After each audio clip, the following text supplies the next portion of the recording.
কিছু মানুষ বলেন যে নিরন্তর কাজ করলে, পুরুষার্থ পালন করলে এই জীবন বদলে ফেলা সম্ভব। আজ আমি আপনাকে বোঝাবো যে এক মুহূর্ত, সময় আর সিদ্ধান্ত কতটা গুরুত্বপূর্ণ হয়। এক মুহূর্তই যথেষ্ট। একটা মুহূর্ত এত শক্তিশালী হতে পারে যে তা আপনার সমগ্র জীবন পাল্টে দিতে পারে। এমন এক সময় ছিল শ্রীরামের কাছে, যখন ওনাকে সিদ্ধান্ত নিতে হয় যে উনি নিজের পিতার আদেশ পালন করতে বনবাসে যাবেন নাকি যাবেন না। উনি সেই আদেশ পালন করেছিলেন, তারপর সময় অনুসারে উপযুক্ত সিদ্ধান্ত নিলেন। আর আজ সকলের মনে বসবাস করেন শ্রীরাম। আর অন্যদিকে আছে রাবণ। ওনার কাছে একটা সময় ছিল, একটা সুযোগ ছিল নিজের প্রারব্ধকে শুভ করে তোলার। উনি ভুল করলেন আর মৃত্যু লাভ করলেন। নির্বাচন সবসময় আপনার হাতে, শুধু আপনাকে সময়কে বুঝতে হবে, সেই মুহূর্তকে বুঝতে হবে আর উচিত সিদ্ধান্ত নিতে হবে, ব্যাস। বুঝতে শিখুন এই সময়ের দাবি কি, বুঝতে শিখুন এই সময়ের ইচ্ছে কি, আর উচিত সিদ্ধান্ত নিন। আর আমার সাথে ভালোবেসে বলুন, রাধা রাধা। জ্ঞান এবং অহংকার, এই দুইয়ের মধ্যে সম্পর্ক কোথায়? সম্পর্ক ঠিক সেরকম যেরকম হাত এবং কাঁকনের, যেমন চোখ এবং দৃষ্টির সম্পর্ক। এবার আপনি বলবেন, আমি কি বলছি? জ্ঞান এবং অহংকারের এমন সম্পর্ক কি করে হতে পারে? দেখুন, যে ব্যক্তি জ্ঞানী, যার কাছে জ্ঞান রয়েছে এবং তিনি জানেন যে তার কাছে জ্ঞান রয়েছে, তার মধ্যে নিজে থেকেই অহংবোধ জাগ্রত হয়। খুব কম সংখ্যক এমন জ্ঞানী ব্যক্তি আছেন যারা নিজেদের অহংকারের বিষয়ে আঁচ করতে পারেন। প্রকৃত জ্ঞানী হলেন তিনি, যিনি নিজের জ্ঞানের সদ্ব্যবহার করে অহংকারকে দূর করেন।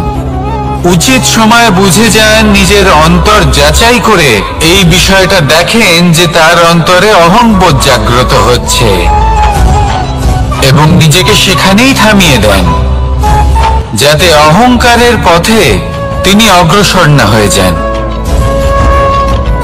এই অহংকার কখন উচিত, কখন অনুচিত, কখন প্রয়োগ করা উচিত, উচিত নয়, কখন বাধা দেওয়া উচিত, এটা শেখা অত্যন্ত প্রয়োজনীয়।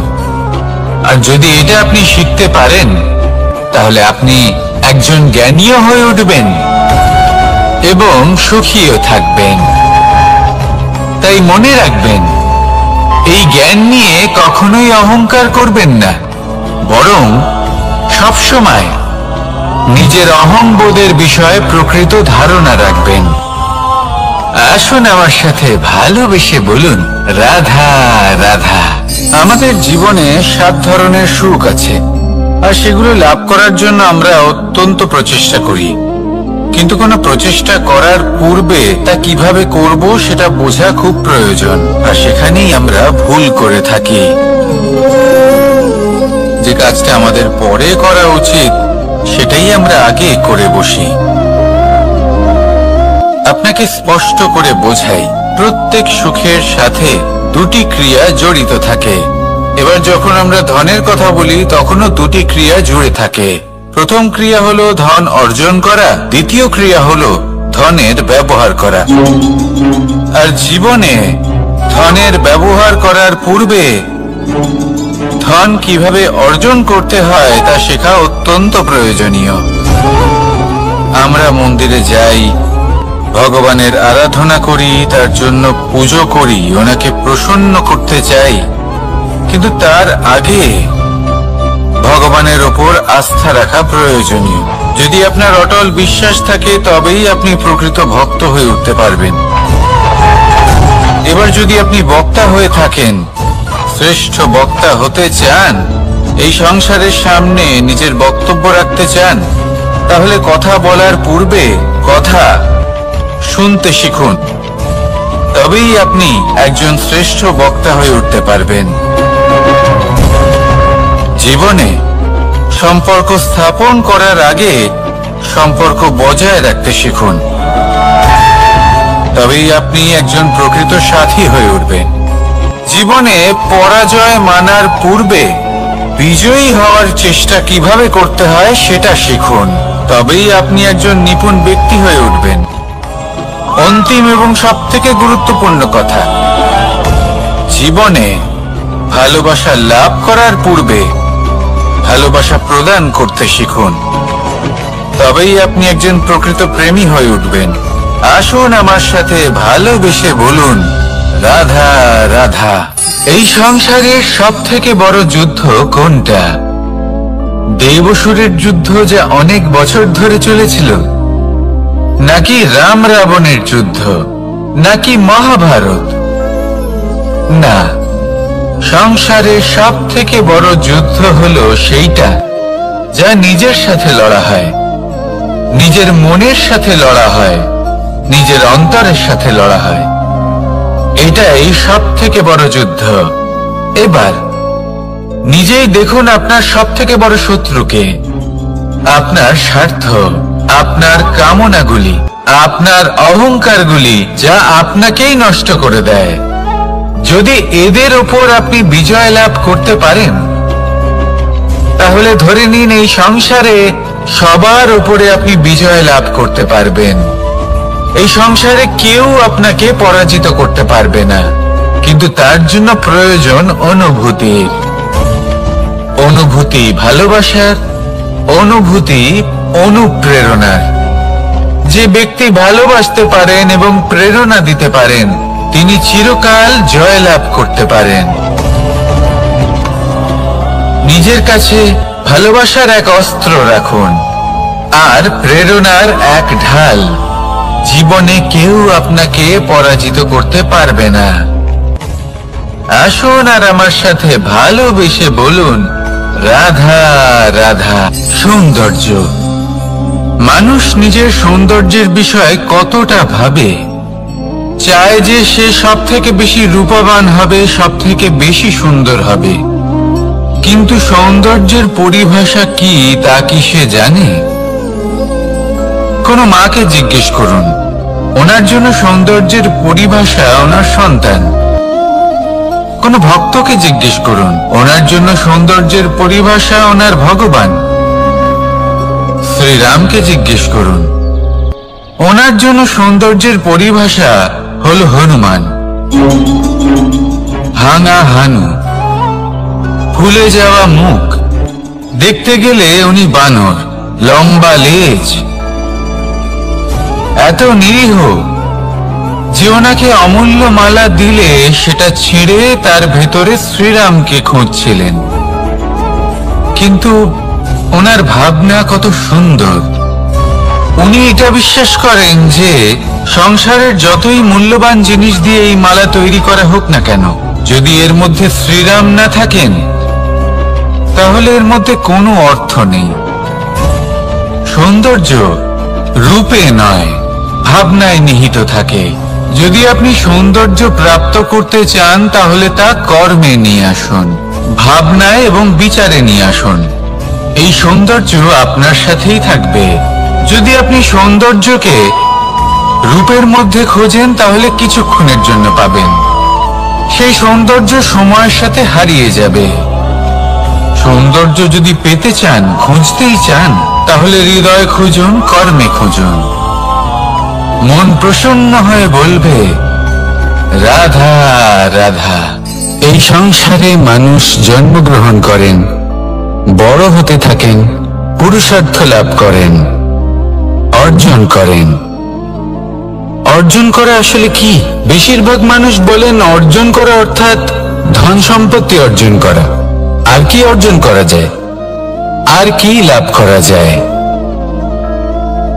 আসল প্রশ্ন হলো এটাই যে কি এমন আছে যা বাস্তব রূপে অর্জন করার যোগ্য। তা হলো ব্যবহার, জ্ঞান এবং সন্তোষ। কেন? কারণ আপনি যখন এই সংসার ছেড়ে চলে যাবেন, তখন আপনার ধন সম্পত্তি আপনাকে বিদায় জানাতে আসবে না। আপনাকে বিদায় জানাতে আসবে আপনার আপনজন, যাদের সাথে আপনার সুসম্পর্ক ছিল। সমগ্র সংসারে সহস্র মানুষ ধন অর্জন করে থাকেন। শ্রেষ্ঠ মানুষ হলেন তিনি, যিনি ব্যবহার, জ্ঞান এবং সন্তোষ অর্জন করে থাকেন, একে সকলের মধ্যে বিতরণ করেন। তাই এটাই করুন আর আমার সাথে ভালোবেসে বলুন, রাধা রাধা। সেই কখন থেকে এই পুস্তকটিকে দেখছি, কিন্তু এর থেকে আমি কোনো জ্ঞান লাভ করতেই পারছি না। এবার আপনি বলবেন যে আজ কেমন বিচিত্র কথা বলছি আমি। যদি এই পুস্তক থেকে আমাকে জ্ঞান লাভ করতে হয়, তাহলে শুধুই তাকিয়ে থাকলে হবে না। আমাকে এই পুস্তককে খুলতে হবে, পড়তে হবে, তাকে বুঝতে হবে, তবেই তো জ্ঞান প্রাপ্তি হবে। বড়ই সহজ একটা ব্যাপার, কিন্তু একে যাপন করা অত্যন্ত কঠিন, তাই না? আপনি নিজেকেই দেখে নিন। আপনার কাছে অনেক জ্ঞান রয়েছে। সহজ থেকে সহজতর জ্ঞানের কথা যদি বলি, আপনি এটুকু তো জানেন যে সত্যি কথা বলা ভালো কাজ, দান করা হলো পুণ্যের কাজ। আপনি জানেন যে পরিশ্রম করলে সাফল্য আসবে। এই জ্ঞান তো আমাদের কাছে রয়েছে, এমন অনেক জ্ঞান আমাদের কাছে রয়েছে, কিন্তু আলস্যের কারণে, অবহেলা করে আমরা শুধু এই জ্ঞান প্রয়োগ করতে পারি না, এই জ্ঞান যাপন করতে পারি না, একে আচরণে প্রয়োগ করতে পারি না, সেজন্য দুঃখী হয়ে যাই। তাই আপনার কাছে যা যা জ্ঞান আছে, যা যা জ্ঞান আপনি লাভ করেছেন, সেই জ্ঞান যাপন করা শুরু করুন, জীবনে প্রয়োগ করতে শুরু করুন। এই মন প্রত্যেকটি মুহূর্তে প্রসন্ন থাকবে, আর লক্ষ্যপ্রাপ্ত করে এই মন বলবে, রাধা রাধা। একটা জলের ফোঁটাকে ফোঁটা নামে সম্বোধন করা হয়। অনেক ফোঁটা একত্রিত হলে সাগরের রূপ ধারণ করে। শুধু একটা পাতাকে পাতা বলা হয়, অন্য অনেক পাতার সাথে একত্রিত হলে তা গ্রন্থের রূপ ধারণ করে। একটা মাত্র সুতো অন্য সুতোর সাথে মিলিত হলে বস্ত্রের রূপ ধারণ করে।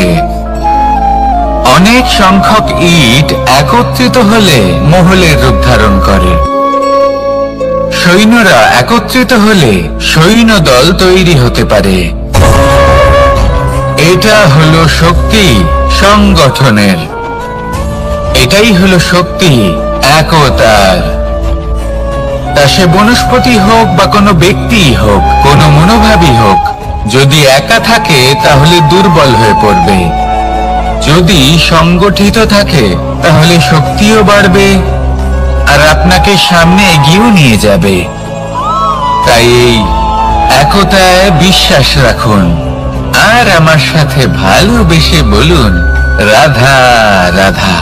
এমন কিছু রয়েছে মানুষের মনে, তাদের জীবনে এমন এক আবেগ যা সর্বজন বিদিত, যা সবাই জানেন যে উপস্থিত আছে, সেটাকে আমরা সমস্যা বলে থাকি। এমনিতে আমরা সকলেই জানি যে এমন কোনো গৃহ নেই যেখানে মৃত্যুর ছায়া পড়েনি, এমন কোনো বৃক্ষ নেই যার দ্বারা ওষুধ তৈরি সম্ভব নয়, এমন কোনো অন্ন নেই যা সময়ের সাথে বিষ বা অমৃতে পরিণত হতে পারে। এবার এই সমস্যাগুলি কোনো ব্যক্তির জন্য সমস্যা হতে পারে, কিন্তু নিজে থেকে এরা কোনো সমস্যাই নয়। এরা আসে আমাদের সাহায্য করতে, আমাদের কিছু শেখাতে।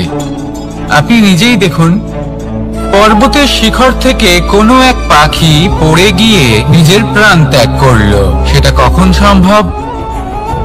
যখন সেই পাখি ওড়ার চেষ্টাই করে না। তখন যখন কোনো ব্যক্তি জলে পড়ে যান এবং ডুবে গিয়ে নিজের প্রাণ হারান, এর সম্ভাবনা কখন বেশি থাকে? যখন সেই ব্যক্তি সাঁতার কাটার চেষ্টাই করেন না। তখন এই সমস্যা প্রত্যেকের জীবনে থাকবেই, কিন্তু এটা মনে রাখা প্রয়োজনীয় যে কোনো সমস্যা পরিস্থিতির কারণে সমস্যা হয়ে ওঠে না। এই পরিস্থিতি যখন আমাদের সামনে আসে, আমাদের তা কঠিন মনে হয়। আমরা নতমস্তক হয়ে পড়ি, ভয়ভীত হয়ে পড়ি, তার সম্মুখীন হতে পারি না। তখন তা সমস্যার রূপ নেয়। দৃঢ় হয়ে দাঁড়িয়ে থাকুন সাহসের সাথে, এই পরিস্থিতিগুলির সম্মুখীন হন। দেখবেন সমস্যা কখন সাফল্যে পরিণত হবে আপনি জানতেই পারবেন না। আসুন আমার সাথে ভালোবেসে বলুন, রাধা রাধা। এই সংসারে কখনো কোনো ব্যক্তিকে তার বাইরের পোশাক দেখে বিচার করার চেষ্টা করবেন না, এটা খুব বড় ভুল করবেন। যেমন আমরা জীবনে অনেক সময় এমন করি, ধরুন কোথাও একটা গাছ দেখলাম, খুব বিশাল আকারের একটা গাছ, যেটা মাটির থেকে অনেক উঁচুতে পৌঁছে গেছে, যার বিশাল শাখা আছে। সেগুলো দেখে আমরা ভাবি যে এই গাছে হয়তো কত সুস্বাদু ফল আছে।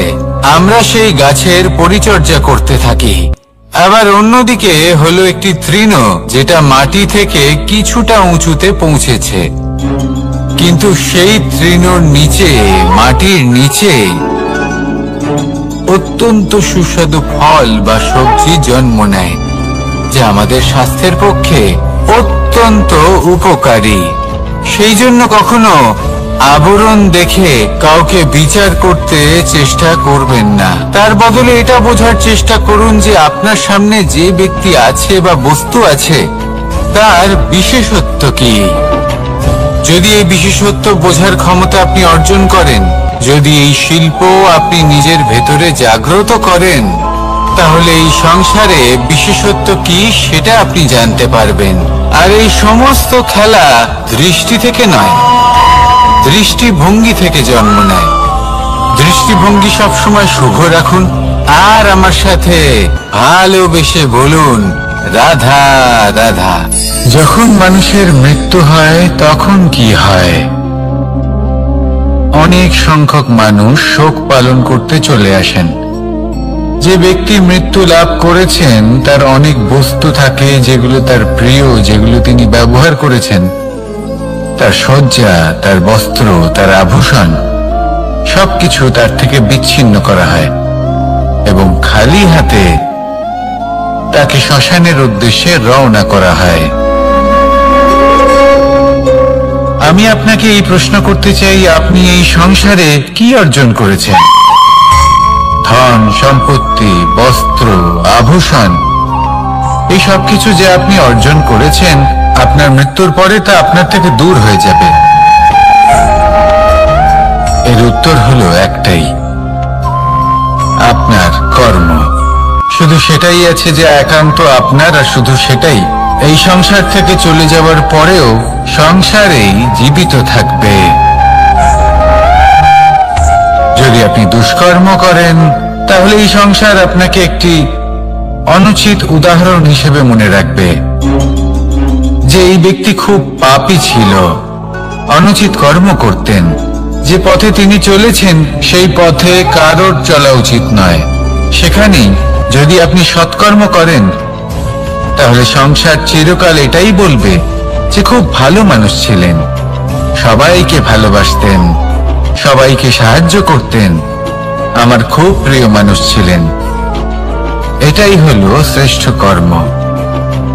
সেই জন্য জীবনে শুধুমাত্র ধন সম্পত্তি, আভূষণ এই সব অর্জন করতে গিয়ে নিজের মনোনিবেশ করবেন না। শ্রেষ্ঠ কর্ম করুন। সংসার থেকে চলে যাওয়ার পরেও এই কর্মই এই সংসারে আপনাকে জীবিত রাখবে। আসুন আমার সাথে ভালোবেসে বলুন, রাধা রাধা। আমরা সবাই সূর্যকে সম্মান করি, ওনাকে শ্রদ্ধা করি, ওনাকে পুজো করি। এই সূর্য আমাদের শক্তি প্রদান করেন, প্রকাশ প্রদান করেন। কখনো কখনো উষ্ণতা এতটাই বাড়িয়ে তোলেন, এতটাই তপ্ত করে তোলেন, আমাদের একথা মনে হয় যে আমাদের এই শরীর জ্বলে যাচ্ছে। তখনও আমরা বিরোধিতা করি না, তাকে কটু কথা শোনাই না, আমরা সসম্মানে তা গ্রহণ করি। কেন? কেন করি? কারণ আমরা জানি যে সন্ধেবেলা যখন সূর্যাস্ত হবে তখন শুধুমাত্র অন্ধকার বাকি থাকবে। ঠিক কিছুটা এরকমই হয় আমাদের মাতা পিতাও, যিনি আমাদের জন্ম দেন, আমাদের ভরণ পোষণ করেন, আমাদের বড় করেন, আমাদের প্রেম প্রদান করেন। কখনো কখনো তাদের মুখ থেকে কটু কথা নিঃসৃত হয়, আমাদের দুঃখ হয়, কিন্তু তখন আমাদের এটা বোঝা উচিত এগুলি নিঃসৃত হচ্ছে আমাদেরই মঙ্গলের জন্য। যেমন সূর্যদেব, উনিও উত্তাপ দিয়ে থাকেন আমাদেরই মঙ্গলের জন্য, যাতে ফসল পাকতে পারে, যাতে জল বাষ্প হয়ে মেঘ হতে পারে, বৃষ্টি হতে পারে, আর এই সংসারে নিরন্তর জলের প্রবাহ থাকে। আমাদের মাতা পিতা, তাদের কঠোর আচরণ, তাদের কঠোর অনুশাসনের পেছনে লুকিয়ে থাকে ওনাদের ভালোবাসা। আমাদের তা বুঝতে হবে, সসম্মানে ওনাদের গ্রহণ করতে হবে। কারণ ঠিক সূর্যাস্তের পরে যেমন চতুর্দিক অন্ধকারচ্ছন্ন হয়ে যায়, তেমনি আমাদের জীবন থেকে যখন আমাদের মাতা পিতা চলে যায় তখন আমাদের জীবনেও শুধু এবং শুধুমাত্র অন্ধকারই ছেয়ে থাকে। সেই জন্য নিজের মাতা পিতাকে সম্মান করুন, ওনাদের ভালোবাসা প্রদান করুন। এই মন আর এই জীবন প্রসন্ন হয়ে বলবে রাধা রাধা। কিছু মানুষ বলেন যে নিরন্তর কাজ করলে, পুরুষার্থ পালন করলে এই জীবন বদলে ফেলা সম্ভব। আজ আমি আপনাকে বোঝাবো যে এক মুহূর্ত, সময় আর সিদ্ধান্ত কতটা গুরুত্বপূর্ণ হয়। এক মুহূর্তই যথেষ্ট। একটা মুহূর্ত এত শক্তিশালী হতে পারে যে তা আপনার সমগ্র জীবন পাল্টে দিতে পারে। এমন এক সময় ছিল শ্রীরামের কাছে, যখন ওনাকে সিদ্ধান্ত নিতে হয় যে উনি নিজের পিতার আদেশ পালন করতে বনবাসে যাবেন নাকি যাবেন না। উনি সেই আদেশ পালন করেছিলেন, তারপর সময় অনুসারে উপযুক্ত সিদ্ধান্ত নিলেন। আর আজ সকলের মনে বসবাস করেন শ্রীরাম। আর অন্যদিকে আছে রাবণ। ওনার কাছে একটা সময় ছিল, একটা সুযোগ ছিল নিজের প্রারব্ধকে শুভ করে তোলার। উনি ভুল করলেন আর মৃত্যু লাভ করলেন। নির্বাচন সবসময় আপনার হাতে, শুধু আপনাকে সময়কে বুঝতে হবে, সেই মুহূর্তকে বুঝতে হবে আর উচিত সিদ্ধান্ত নিতে হবে, ব্যাস। বুঝতে শিখুন এই সময়ের দাবি কি, বুঝতে শিখুন এই সময়ের ইচ্ছে কি, আর উচিত সিদ্ধান্ত নিন। আর আমার সাথে ভালোবেসে বলুন রাধা রাধা। জ্ঞান এবং অহংকার, এই দুইয়ের মধ্যে সম্পর্ক কোথায়? সম্পর্ক ঠিক সেরকম যেরকম হাত এবং কাঁকনের, যেমন চোখ এবং দৃষ্টির সম্পর্ক। এবার আপনি বলবেন, এ আমি কি বলছি? জ্ঞান এবং অহংকারের এমন সম্পর্ক কি করে হতে পারে? দেখুন, যে ব্যক্তি জ্ঞানী, যার কাছে জ্ঞান রয়েছে এবং তিনি জানেন যে তার কাছে জ্ঞান রয়েছে, তার মধ্যে নিজে থেকেই অহংবোধ জাগ্রত হয়। খুব কম সংখ্যক এমন জ্ঞানী ব্যক্তি আছেন যারা নিজেদের অহংকারের বিষয়ে আঁচ করতে পারেন। প্রকৃত জ্ঞানী হলেন তিনি, যিনি নিজের জ্ঞানের সদ্ব্যবহার করে অহংকারকে দূর করেন। উচিত সময় বুঝে যান, নিজের অন্তর যাচাই করে এই বিষয়টা দেখেন যে তার অন্তরে অহংবোধ জাগ্রত হচ্ছে, এবং নিজেকে সেখানেই থামিয়ে দেন, যাতে অহংকারের পথে তিনি অগ্রসর না হয়ে যান। এই অহংকার কখন উচিত, কখন অনুচিত, কখন প্রয়োগ করা উচিত, উচিত নয়, কখন বাধা দেওয়া উচিত, এটা শেখা অত্যন্ত প্রয়োজনীয়। আর যদি এটা আপনি শিখতে পারেন, তাহলে আপনি একজন জ্ঞানীও হয়ে উঠবেন এবং সুখীও থাকবেন। তাই মনে রাখবেন, এই জ্ঞান নিয়ে কখনোই অহংকার করবেন না, বরং সবসময় নিজের অহংবোধের বিষয়ে প্রকৃত ধারণা রাখবেন। আসুন আমার সাথে ভালোবেসে বলুন, রাধা রাধা। আমাদের জীবনে 7 ধরনের সুখ আছে, আর সেগুলো লাভ করার জন্য আমরা অত্যন্ত প্রচেষ্টা করি। কিন্তু কোনো প্রচেষ্টা করার পূর্বে তা কিভাবে করব সেটা বোঝা খুব প্রয়োজন, আর সেখানেই আমরা ভুল করে থাকি। যে কাজটা আমাদের পরে করা উচিত সেটাই আমরা আগে করে বসি। আপনাকে স্পষ্ট করে বোঝাই, প্রত্যেক সুখের সাথে 2টি ক্রিয়া জড়িত থাকে। এবার যখন আমরা ধনের কথা বলি তখনও 2টি ক্রিয়া জুড়ে থাকে। প্রথম ক্রিয়া হলো ধন অর্জন করা, দ্বিতীয় ক্রিয়া হলো ধনের ব্যবহার করা।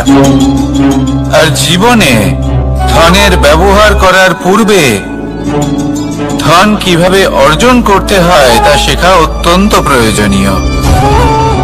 আমরা মন্দিরে যাই, ভগবানের আরাধনা করি, তার জন্য পুজো করি, ওনাকে প্রসন্ন করতে চাই, কিন্তু তার আগে ভগবানের ওপর আস্থা রাখা প্রয়োজনীয়। যদি আপনার অটল বিশ্বাস থাকে তবেই আপনি প্রকৃত ভক্ত হয়ে উঠতে পারবেন। এবার যদি আপনি বক্তা হয়ে থাকেন, শ্রেষ্ঠ বক্তা হতে চান, এই সংসারের সামনে নিজের বক্তব্য রাখতে চান, তাহলে কথা বলার পূর্বে কথা শুনতে শিখুন। তবেই আপনি একজন শ্রেষ্ঠ বক্তা হয়ে উঠতে পারবেন।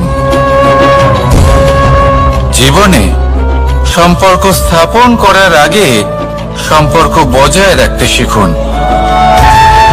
তবেই আপনি একজন প্রকৃত সাথী হয়ে উঠবেন। জীবনে পরাজয় মানার পূর্বে বিজয়ী হওয়ার চেষ্টা কিভাবে করতে হয় সেটা শিখুন, তবেই আপনি একজন নিপুণ ব্যক্তি হয়ে উঠবেন। অন্তিম এবং সবথেকে গুরুত্বপূর্ণ কথা, জীবনে ভালোবাসা লাভ করার পূর্বে ভালোবাসা প্রদান করতে শিখুন, তবেই আপনি একজন প্রকৃত প্রেমী হয়ে উঠবেন। আসুন আমার সাথে ভালোবেসে বলুন, রাধা রাধা।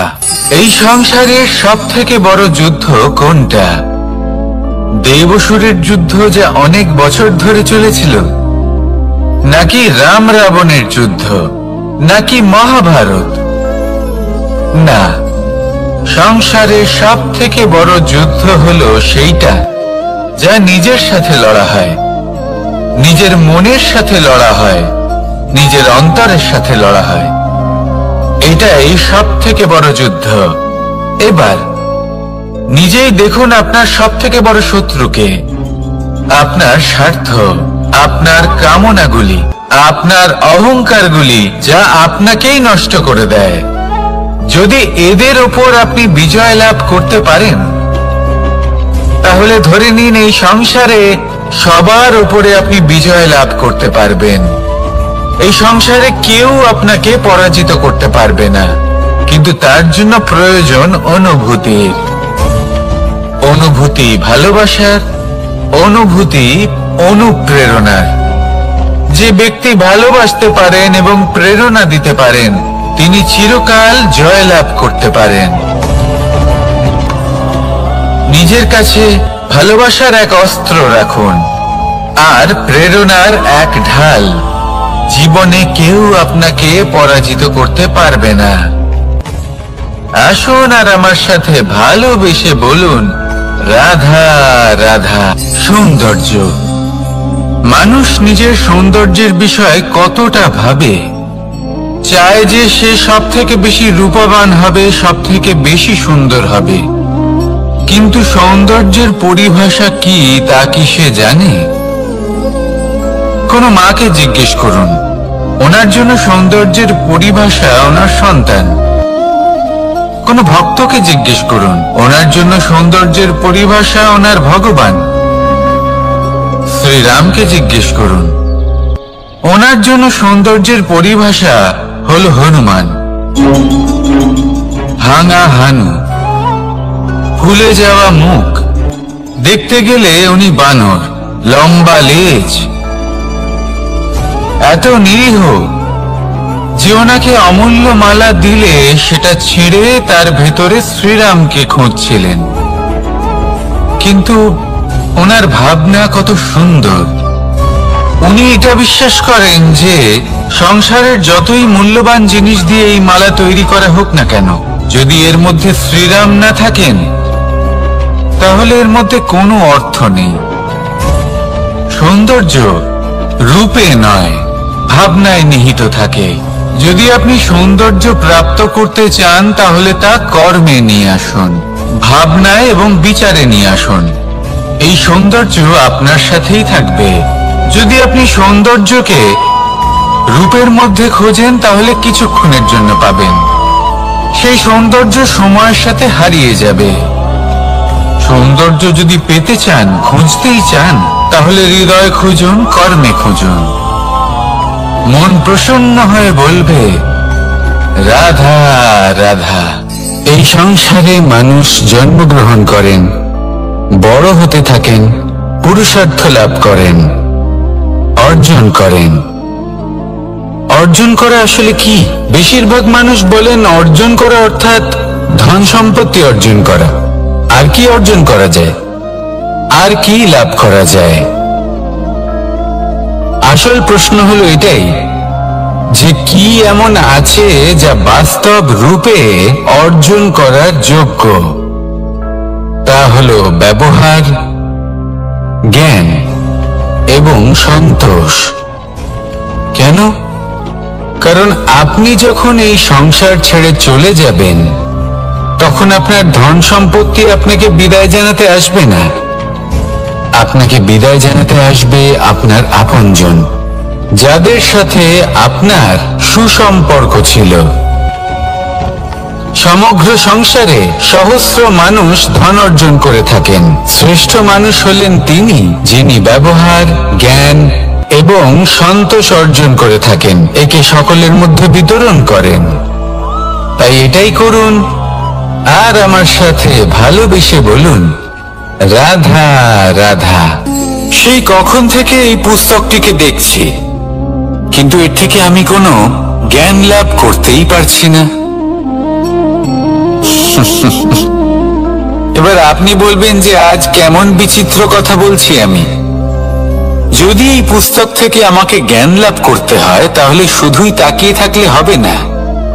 আমাকে এই পুস্তককে খুলতে হবে, পড়তে হবে, তাকে বুঝতে হবে, তবেই তো জ্ঞান প্রাপ্তি হবে। বড়ই সহজ একটা ব্যাপার, কিন্তু একে যাপন করা অত্যন্ত কঠিন, তাই না? আপনি নিজেকেই দেখে নিন। আপনার কাছে অনেক জ্ঞান রয়েছে। সহজ থেকে সহজতর জ্ঞানের কথা যদি বলি, আপনি এটুকু তো জানেন যে সত্যি কথা বলা ভালো কাজ, দান করা হলো পুণ্যের কাজ। আপনি জানেন যে পরিশ্রম করলে সাফল্য আসবে। এই জ্ঞান তো আমাদের কাছে রয়েছে, এমন অনেক জ্ঞান আমাদের কাছে রয়েছে, কিন্তু আলস্যের কারণে, অবহেলা করে আমরা শুধু এই জ্ঞান প্রয়োগ করতে পারি না, এই জ্ঞান যাপন করতে পারি না, একে আচরণে প্রয়োগ করতে পারি না, সেই জন্য দুঃখী হয়ে যাই। তাই আপনার কাছে যা যা জ্ঞান আছে, যা যা জ্ঞান আপনি লাভ করেছেন, সেই জ্ঞান যাপন করা শুরু করুন, জীবনে প্রয়োগ করতে শুরু করুন। এই মন প্রত্যেকটি মুহূর্তে প্রসন্ন থাকবে, আর লক্ষ্য প্রাপ্ত করে এই মন বলবে রাধা রাধা। একটা জলের ফোঁটাকে ফোঁটা নামে সম্বোধন করা হয়। অনেক ফোঁটা একত্রিত হলে সাগরের রূপ ধারণ করে। শুধু একটা পাতাকে পাতা বলা হয়, অন্য অনেক পাতার সাথে একত্রিত হলে তা গ্রন্থের রূপ ধারণ করে। একটা মাত্র সুতো অন্য সুতোর সাথে মিলিত হলে বস্ত্রের রূপ ধারণ করে। অনেক সংখ্যক ইট একত্রিত হলে মহলের রূপ ধারণ করে। সৈন্যরা একত্রিত হলে সৈন্যদল তৈরি হতে পারে। এটা হলো শক্তি সংগঠনের, এটাই হলো শক্তি একতার। তা সে বনস্পতি হোক বা কোনো ব্যক্তিই হোক, কোনো মনোভাবই হোক, যদি একা থাকে তাহলে দুর্বল হয়ে পড়বে। যদি সংগঠিত থাকে তাহলে শক্তিও বাড়বে আর আপনাকে সামনে এগিয়েও নিয়ে যাবে। তাই এই একতায় বিশ্বাস রাখুন আর আমার সাথে ভালোবেসে বলুন রাধা রাধা। এমন কিছু রয়েছে মানুষের মনে, তাদের জীবনে এমন এক আবেগ যা সর্বজন বিদিত, যা সবাই জানেন যে উপস্থিত আছে। সেটাকে আমরা সমস্যা বলে থাকি। এমনিতে আমরা সকলেই জানি যে এমন কোনো গৃহ নেই যেখানে মৃত্যুর ছায়া পড়েনি, এমন কোনো বৃক্ষ নেই যার দ্বারা ওষুধ তৈরি সম্ভব নয়, এমন কোনো অন্ন নেই যা সময়ের সাথে বিষ বা অমৃতে পরিণত হতে পারে। এবার এই সমস্যাগুলি কোনো ব্যক্তির জন্য সমস্যা হতে পারে, কিন্তু নিজে থেকে এরা কোনো সমস্যাই নয়। এরা আসে আমাদের সাহায্য করতে, আমাদের কিছু শেখাতে। আপনি নিজেই দেখুন, পর্বতের শিখর থেকে কোনো এক পাখি পড়ে গিয়ে নিজের প্রাণ ত্যাগ করলো। সেটা কখন সম্ভব? যখন সেই পাখি ওড়ার চেষ্টাই করে না। তখন যখন কোনো ব্যক্তি জলে পড়ে যান এবং ডুবে গিয়ে নিজের প্রাণ হারান, এর সম্ভাবনা কখন বেশি থাকে? যখন সেই ব্যক্তি সাঁতার কাটার চেষ্টাই করেন না। তখন এই সমস্যা প্রত্যেকের জীবনে থাকবেই, কিন্তু এটা মনে রাখা প্রয়োজনীয় যে কোনো সমস্যা পরিস্থিতির কারণে সমস্যা হয়ে ওঠে না। এই পরিস্থিতি যখন আমাদের সামনে আসে, আমাদের তা কঠিন মনে হয়, আমরা নতমস্তক হয়ে পড়ি, ভয়ভীত হয়ে পড়ি, তার সম্মুখীন হতে পারি না। তখন তা সমস্যার রূপ নেয়। দৃঢ় হয়ে দাঁড়িয়ে থাকুন সাহসের সাথে, এই পরিস্থিতিগুলির সম্মুখীন হন। দেখবেন সমস্যা কখন সাফল্যে পরিণত হবে আপনি জানতেই পারবেন না। আসুন আমার সাথে ভালোবেসে বলুন রাধা রাধা। এই সংসারে কখনো কোনো ব্যক্তিকে তার বাইরের পোশাক দেখে বিচার করার চেষ্টা করবেন না, এটা খুব বড় ভুল করবেন। যেমন আমরা জীবনে অনেক সময় এমন করি, ধরুন কোথাও একটা গাছ দেখলাম, খুব বিশাল আকারের একটা গাছ, যেটা মাটির থেকে অনেক উঁচুতে পৌঁছে গেছে, যার বিশাল শাখা আছে। সেগুলো দেখে আমরা ভাবি যে এই গাছে হয়তো কত সুস্বাদু ফল আছে। আমরা সেই গাছের পরিচর্যা করতে থাকি। আবার অন্যদিকে হলো একটি তৃণ, যেটা মাটি থেকে কিছুটা উঁচুতে পৌঁছেছে, কিন্তু সেই তৃণর নিচে, মাটির নিচে অত্যন্ত সুস্বাদু ফল বা সবজি জন্ম নেয়, যা আমাদের স্বাস্থ্যের পক্ষে অত্যন্ত উপকারী।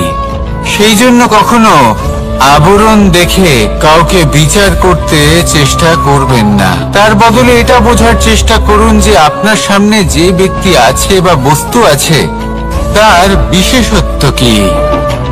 যদি এই বিশেষত্ব বোঝার ক্ষমতা আপনি অর্জন করেন, যদি এই শিল্প আপনি নিজের ভেতরে জাগ্রত করেন, তাহলে এই সংসারে বিশেষত্ব কি সেটা আপনি জানতে পারবেন।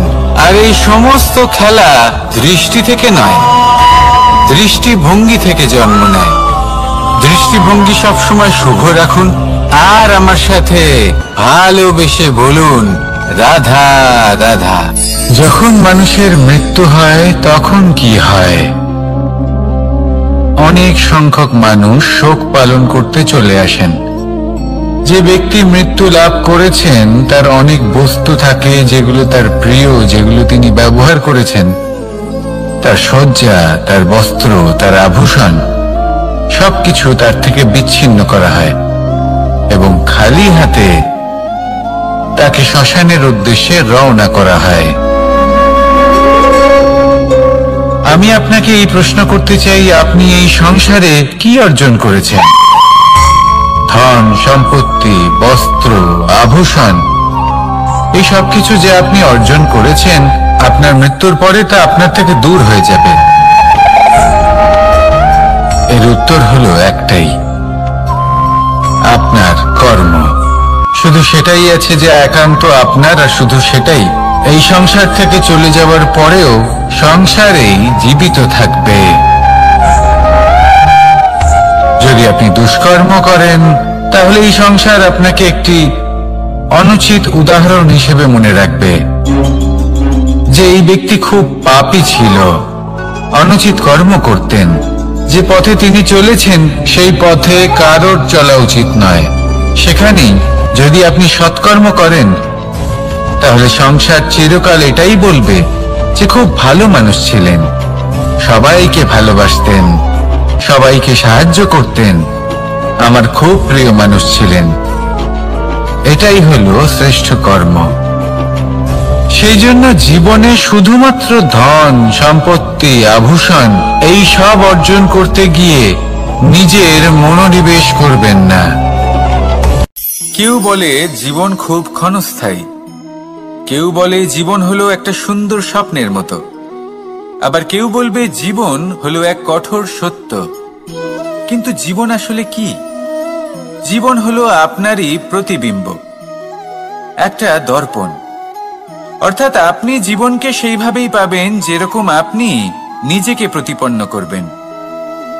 যদি আপনি দর্পণের দিকে তাকিয়ে হাসেন, তাহলে আপনি সামনে হাসি মুখী দেখতে পাবেন।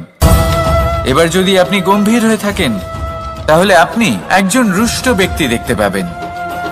শেষে সবথেকে বেশি গুরুত্বপূর্ণ হলো আপনার চেষ্টা। আপনাকে সবসময় চেষ্টা করতে হবে যাতে আপনি নিজেকে প্রসন্ন এবং ইতিবাচক মনোভাবে রাখেন। এটা হলো আপনারই উত্তরদায়িত্ব, তাকে পালন করুন। এই মনকে প্রসন্ন রাখুন, এই সংসারকে সুন্দর বলে মনে হবে।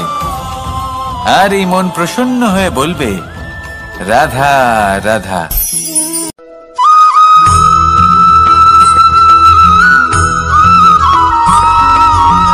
এই সংসারে প্রত্যেক মানুষ এটাই চান যে তিনি যেন ধনবান হন, আর্থিক অবস্থা তার ভালো থাকে, ওনার বাড়িতে লক্ষ্মীর আগমন হয়। কিন্তু সেটা হবে কি করে, সেটাই হলো প্রশ্ন। কেউ বলেন যে যদি পরিশ্রম করো তাহলে ধন অর্জন সম্ভব, কেউ বলেন যে যদি বিদ্যা লাভ হয় তবেই ধন অর্জন সম্ভব, কেউ বলেন যে যদি বলশালী হও তবেই সম্পন্ন থাকবে। ভালো কথা, যদি তাই হয়ে থাকে, তবে দিনমজুর সারা দিন পরিশ্রম করেন, তিনি কেন ধনী হন না? অনেকজন বিদ্বান মানুষ আছেন এই সংসারে, তারা কেন ধনবান হন না? অনেক সংখ্যক বলশালী ব্যক্তি আছেন, তাদের কাছে ধন নেই কেন? তাদের কেন ধনের অভাব হয়? আবার এমনও কিছু মানুষ আছেন যারা পরিশ্রম করেন, তারা দিনমজুর, কিন্তু তারা ধন অর্জন করতে পারেন। কিছু বিদ্বান ব্যক্তি আছেন যাদের কাছে অধিক মাত্রায় ধন রয়েছে, কয়েকজন বলশালী ব্যক্তি রয়েছেন যাদের কাছে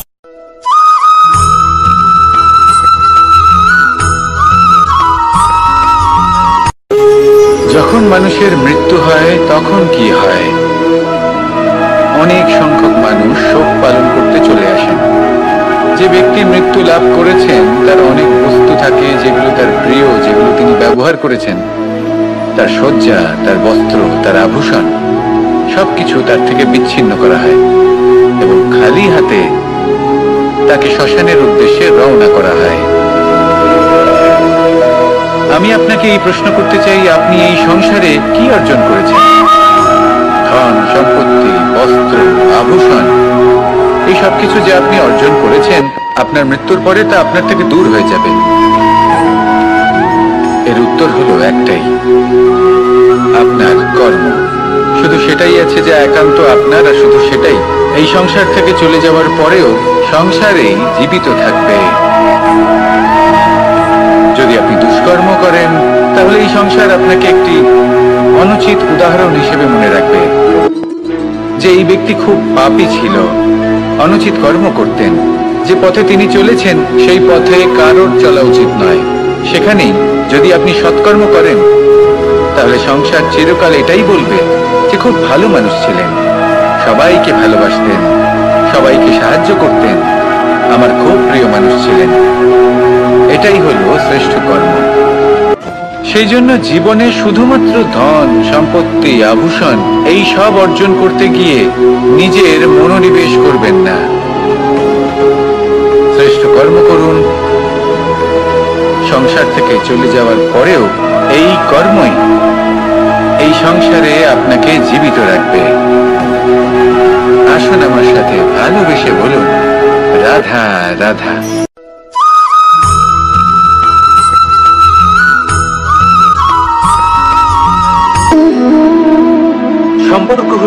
আমাদের জীবনের একটি আধার। কিছু সম্পর্ক এমন যে আমরা জন্মসূত্রে লাভ করি, যেমন পরিবার, মা, বাবা। কিছু সম্পর্ক আছে যে আমরা জীবনে অর্জন করে থাকি, তা সে প্রেমের হোক, স্নেহের হোক বা বন্ধুত্বের। এই সকল সম্পর্ক লাভ করার বা গড়ে তোলার 5টি ধাপ রয়েছে। প্রথম ধাপ, কোনো ব্যক্তির সাথে আলাপ হওয়া, তার সাথে কথা বলা বা তাকে দেখা। দ্বিতীয় ধাপ, সে ব্যক্তিকে আমাদের ভালো লাগা। তৃতীয় ধাপ, আমাদের এটা চাইতে শুরু করা যে জীবনে এই ব্যক্তি যেন আমাদের বন্ধু হন, আমাদের জীবনে থাকেন, বা আমাদের কাউকে ভালোবেসে ফেলা। আর এটা আমাদের ভাবা বা চাওয়া যে সেই ব্যক্তি যেন আজীবন আমার সাথে থাকেন, আমার জীবনে আমার সাথী হয়ে। চতুর্থ ধাপ, লাভ করা। এবার এই ধাপটি অনেক মানুষের পক্ষেই খুবই সরল হয়, বড়ই সরল ভাবে নিজেদের সঙ্গীকে লাভ করে থাকেন। কিছু মানুষের জন্য এই ধাপ অত্যন্ত কঠিন হয়ে থাকে। অনেক প্রতিকূল পরিস্থিতির উপর জয়লাভ করে তারা সঙ্গীকে লাভ করেন, কিন্তু লাভ অবশ্যই করেন। এরপরে আসে পঞ্চম, অন্তিম এবং সব থেকে গুরুত্বপূর্ণ ধাপ। সেটা হলো সেই সম্পর্ক পালন করা। এটা হলো এমন এক বিষয় যা প্রত্যেক মানুষের শেখা উচিত। যদি ব্যক্তি নিজের জীবনে সম্পর্ক রক্ষা করতে শিখে যান, তবে প্রত্যেক সম্পর্ক তার জীবনকে স্বর্গ করে তুলবে। আসুন আর আমার সাথে ভালোবেসে বলুন, রাধা রাধা।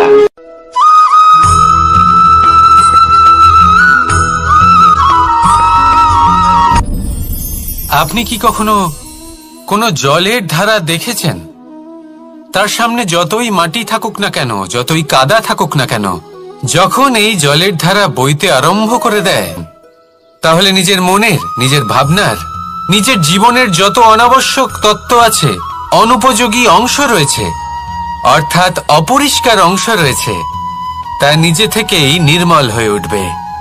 আর যেরকম জলের ধারা কখনো থেমে থাকে না, সব সময় বয়ে চলে, সেইভাবে আপনিও কখনোই থামবেন না। সবসময় বয়ে চলুন, এগোতে থাকুন। পথে যদি অনেক বিপদ আসে, সমস্যা আসে, থামবেন না, তার উপর নিরন্তর প্রহার করুন, নিরন্তর প্রয়াস করুন আর অগ্রসর হন। আপনি ভেবে দেখুন, এই জলের ধারা কখনো থেমে থাকে না, সবসময় বয়ে চলে, বিপদের সম্মুখীন হয়ে তাকে সাথে বয়ে নিয়ে চলে। সেই জন্য জলের ধারা, প্রবাহমান এই ধারা, এর থেকে কখনো দুর্গন্ধ আসে না, এতে কখনো ময়লা জমতে পারে না, বরং পালিত হয় সুন্দর প্রাণবন্ত জীবজন্তু, যেমন সুন্দর ছোট মাছ।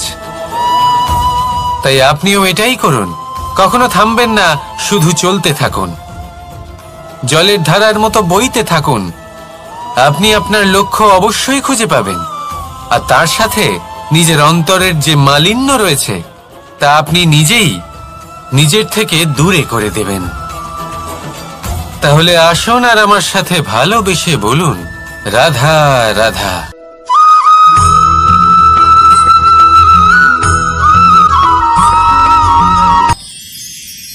মানুষ তার জীবনে দুই ধরনের পরিস্থিতিকে খুব ভয় পায়।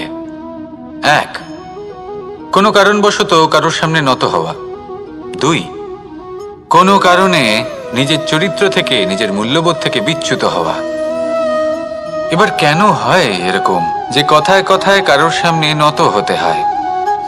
কেন বারংবার নিজের চরিত্র থেকে চ্যুত হতে হয়? এরকম কেন হয়? এটা তখনই হয় যখন আমাদের শিক্ষা এবং মূল্যবোধের অভাব থাকে। যদি মানুষের মধ্যে প্রকৃত শিক্ষা থাকে, তাহলে এই সংসারে কোনো সময় এবং কারোর সামনেই নত হওয়ার কোনো প্রয়োজন নেই। যদি মানুষের মধ্যে মূল্যবোধ থাকে, তাহলে তাকে নিজের মূল্যবোধ বা চরিত্র থেকে বিচ্যুত হতে হয় না, তা সে যাই হয়ে যাক না কেন। কোনো বালককে যদি জন্ম থেকেই সুশিক্ষার অধিকারী করা হয়, শিক্ষিত করা হয়, মূল্যবোধের অধিকারী করা হয়, তবে সে এই সংসারে এমন কর্ম করবে যাতে সে নিজেকে, নিজের পরিবারকে, সমগ্র সমাজকে গর্বিত করতে পারে।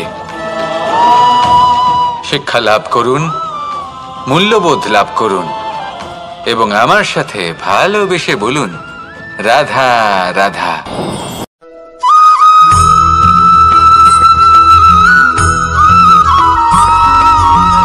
আপনি কখনো কোনো বাজকে নিজের বাসা বানাতে দেখেছেন? এই বাজ যখনই কোনো বাসা বানায় তখন উঁচু গাছের ডালে বা কোনো পর্বতের শিখরে বাসা বানায়, অনেক উচ্চতায়, আর সেখানে তার সন্তানও জন্মগ্রহণ করে। যখন এই সন্তানেরা জন্মায় তখন এই বাজ খুবই ভালোবেসে এবং খুব সাবধানে এদের পালন পোষণ করে, নিজের ঠোঁট দিয়ে তাদের ঠোঁটে খাবার পরিবেশন করে। কিন্তু যেই সেই সন্তানেরা হৃষ্টপুষ্ট হয়ে যায় এবং সেই কথা বাজ নিজে বুঝতে পেরে যায়, সেই বাজ নিজেই সেই বাসা ছিন্ন ভিন্ন করে দেয়।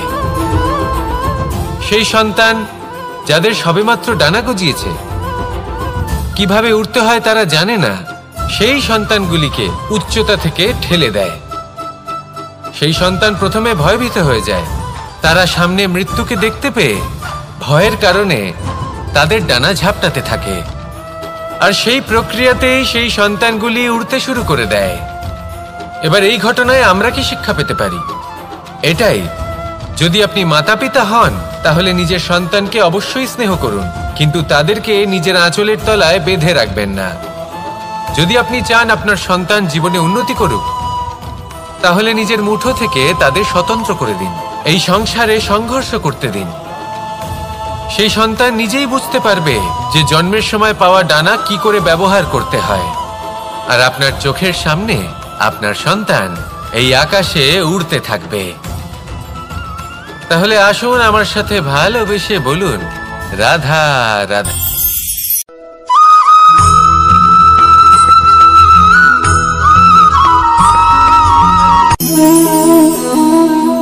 নিয়তি। রাধা আমাকে বলে, কৃষ্ণ, যদি তুমি জানো যে নিয়তিতে কি আছে তাহলে তাকে বদলে দাও না কেন? মহাদেব আমাকে বলেন যে শ্রীকৃষ্ণ, যদি আপনি এটা জানেন যে সাম্বের নিয়তি এটাই, তাহলে আপনি তাকে বদলানোর চেষ্টা কেন করেন? কেন? কারণ আমি একজন পিতা, আর পিতার কর্তব্য এটাই, তিনি যেন সম্ভাব্য সব চেষ্টা করেন নিজের সন্তানের মঙ্গলের জন্য। নিয়তি আমি জানি, কিন্তু এটাও আমি জানি যে কর্মের থেকে বড় আর কোনো নিয়তি হতে পারে না। অভিজ্ঞতাও রয়েছে যে কর্মের হাতে নিয়তির এই চক্র বদলে যেতে পারে। তাই জীবনে যদি আপনার কখনো এমন মনে হয় যে এটা তো অসম্ভব, তখনও চেষ্টা করা কখনোই ছাড়বেন না। কে বলতে পারে আপনারই কর্মের কোনো এক বীজ হয়তো নিয়তির চাকায় আটকে গেল আর নিয়তিকে নিজের পথ পাল্টাতে হলো, ঠিক কি না? সেই জন্য নিয়তিকে ভাগ্য মেনে নিয়ে চুপ করে বসে থাকবেন না।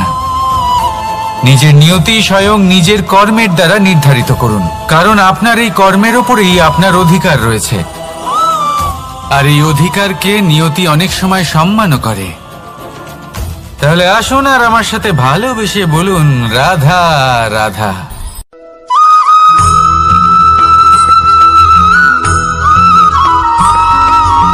কখনো কখনো আমরা ভাবি যে কোনো ব্যক্তি যিনি ধর্মের পথে চলেছেন, যদি তার দ্বারা কোনো ভুল হয়ে থাকে তাহলে নিয়তি তাকে সেই মুহূর্তেই কঠোর শাস্তি দেন। কিন্তু সেই সব মানুষ যারা সংসারের সবথেকে বড় অধর্মী, বহু নিকৃষ্ট মানের কাজ করেন, তাদের নিয়তি অনেক সুযোগ দেন। তাদের নিয়তি এরকম কঠোর প্রহার করেন না। এই ভাবনা কখনো না কখনো মনে আসেই। ভেবে দেখুন কেন? আসলে জীবনকে বেশিরভাগ মানুষ একভাবেই দেখে থাকেন, বিভিন্ন স্তরে একে দেখা উচিত। এবার আপনি বলুন, এই সংসারে কোনো অধর্মী কখনো প্রেরণার উৎস হতে পারেন? কখনোই নয়। যে মানুষ নিজের আত্মাকে মলিন করে ফেলেছেন, তিনি এই সংসারকে কিভাবে প্রেরণা যোগাবেন? উনি নিজেই বুঝতে পারেন না কোনটা করা উচিত, ধর্ম কোনটা। তাই নিয়তি তাকে একটা সুযোগ দেন, এটা বোঝার সুযোগ দেন যে কোনটা উচিত, কোনটা ধর্ম। সুযোগ দেন নিজের বিবেক জাগিয়ে তোলার, তাকে সুযোগ দেন নিজের অন্তরাত্মার ডাক শোনার। যখন তাতেও কাজ হয় না, তখন নিয়তির কাছে একটাই পথ বাকি থাকে, আর তা হলো মহাবিনাশ। মহাবিনাশ হয়তো দেরিতেই আসতে পারে, কিন্তু তা অবশ্যই আসবে। আর যখন মহাবিনাশ আসে তখন মহাবিনাশের যন্ত্রণা সমগ্র মানব জীবনের যন্ত্রণার থেকে অনেক বেশি হয়। এই কথাটা সবসময় মনে রাখবেন। আর অন্যদিকে যে মানুষ ধর্মের পথে চলছেন তার দ্বারা যদি কোনো ভুল হয়ে থাকে তখন নিয়তি তার পরীক্ষা নেন। কিছুক্ষণের জন্য মানুষের মনে হতে পারে নিয়তি তাকে কঠোর শাস্তি দিয়েছেন।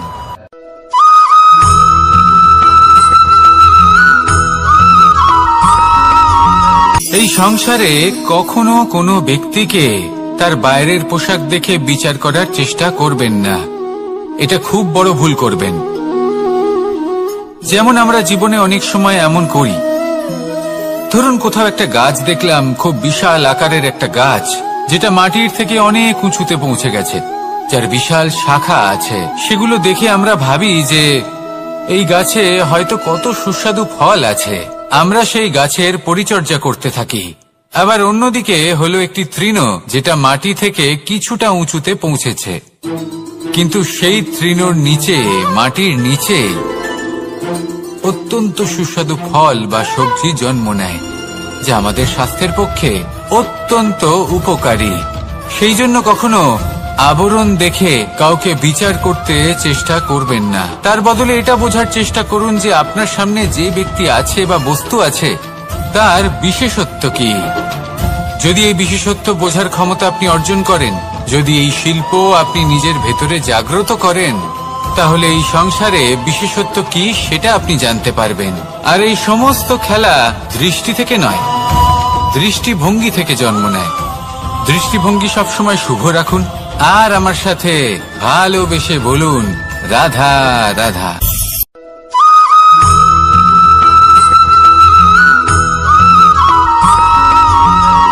পুরুষার্থ।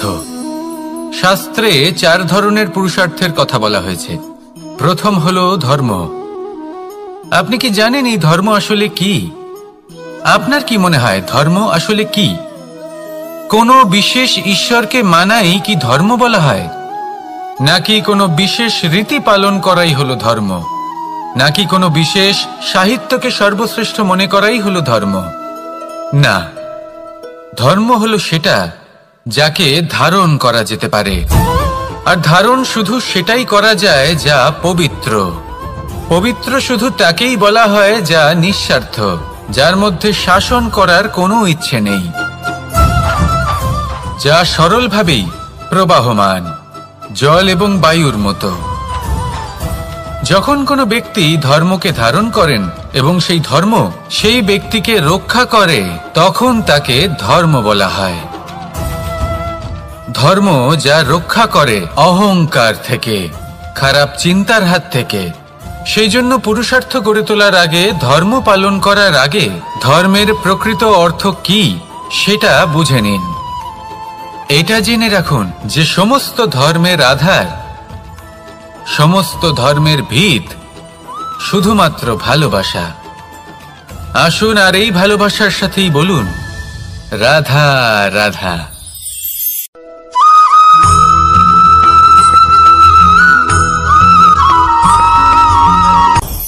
আপনি কখনো পর্বতের শিখরে উঠেছেন? আপনি দেখতে পাবেন পর্বতের পদতলে প্রচুর সুন্দর ফুল রয়েছে, সবুজ বনানী রয়েছে। যত আপনি ওপরে উঠতে থাকবেন তত ফুল কমতে থাকবে, সবুজ বনানী কমতে থাকবে।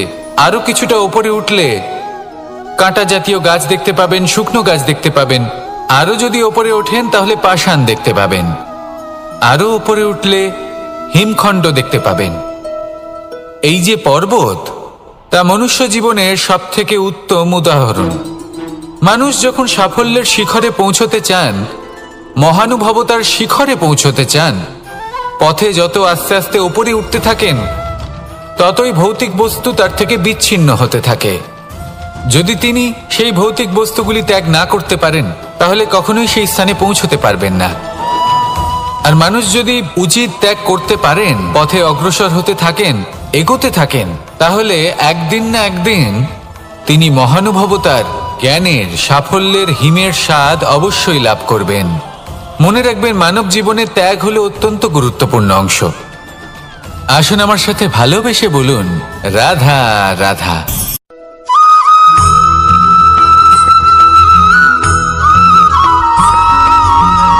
কেউ বলে জীবন খুব ক্ষণস্থায়ী, কেউ বলে জীবন হলো একটা সুন্দর স্বপ্নের মতো, আবার কেউ বলবে জীবন হলো এক কঠোর সত্য।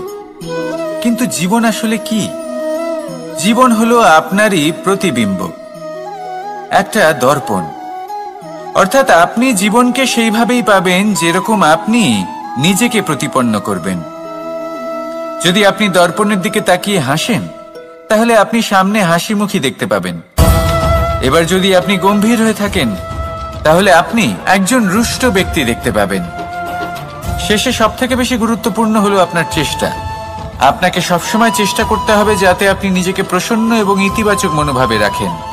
এটা হলো আপনারই উত্তরদায়িত্ব, তাকে পালন করুন। এই মনকে প্রসন্ন রাখুন, এই সংসারকে সুন্দর বলে মনে হবে। আর এই মন প্রসন্ন হয়ে বলবে, রাধা রাধা।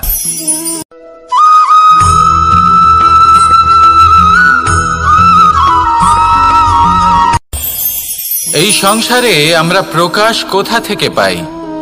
এর উত্তর বড়ই সরল। ভোরে যখন সূর্যোদয় হয়, তখন প্রকাশের কিরণ আমাদের ঘরে এসে পৌঁছয়। এইভাবেই আমরা প্রকাশ লাভ করি। এবার এই প্রকাশের আলোতেই আমরা সারাদিনের কাজ সম্পন্ন করি। সন্ধে হয়ে যায়, সূর্যাস্তও হয়ে যায়। আর আমাদের ঘর যাতে অন্ধকার না হয়, তার জন্য আমরা একটা প্রদীপ প্রজ্বলিত করি। এটাই ঘটে আমাদের জীবনেও। এবার